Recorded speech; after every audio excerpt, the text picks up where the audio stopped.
Salut à tous ceux qui sont nouveaux, bienvenue.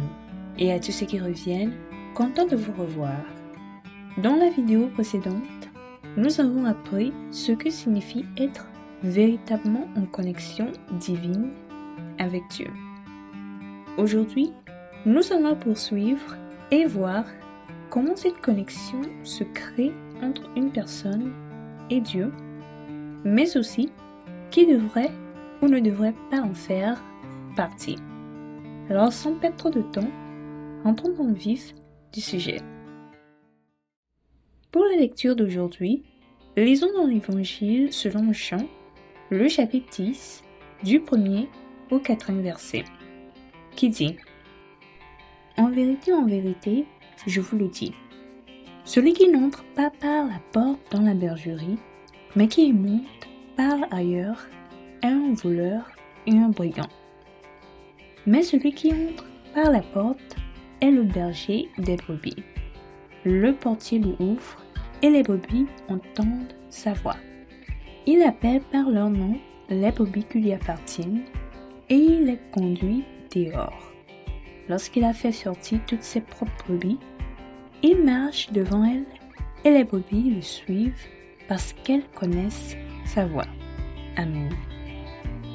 Dans ces versets, Jésus-Christ nous fait comprendre qu'en ce qui concerne notre communion avec Dieu, il est essentiel que nous soyons conscients de tout ce qui s'y rapporte. Par exemple, au verset 1 et 2, il déclare « Celui qui n'entre pas par la porte dans la bergerie, mais qui y monte par ailleurs, est un voleur et un brigand. Mais celui qui entre par la porte est le berger des brebis. » En effet, lorsqu'une personne veut entrer dans une maison, soit elle frappe à la porte, soit elle sonne, ou soit elle utilise sa clé si elle habite dans cette maison où on est la propriétaire. Cependant, si elle tente d'entrer par d'autres moyens frauduleux, elle est considérée comme un voleur et un brigand. Et donc, afin d'établir une communion entre vous et le Père, le Seigneur Jésus-Christ frappe à la porte de votre cœur.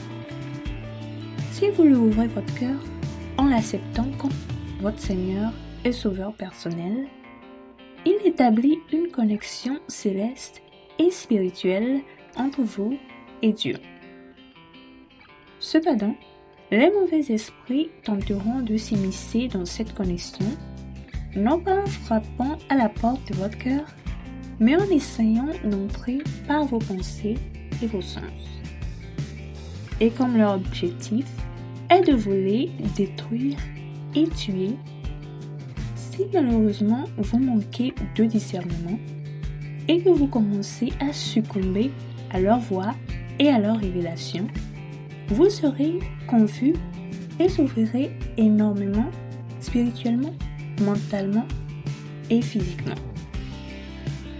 Néanmoins, en restant connecté à Dieu par le Seigneur Jésus-Christ, vous entendrez seulement la voix de Dieu lorsqu'il s'adresse personnellement à vous par votre nom. Vous recevrez également de lui des révélations et des conseils. Et grâce à cette connexion, Jésus-Christ marchera devant vous dans chaque étape de votre cheminement terrestre et vous mènera dans son saint royaume.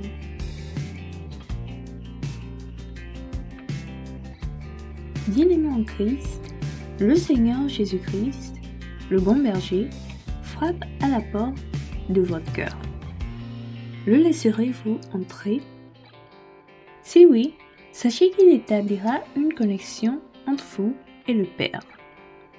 Par cette connexion, il vous parlera personnellement.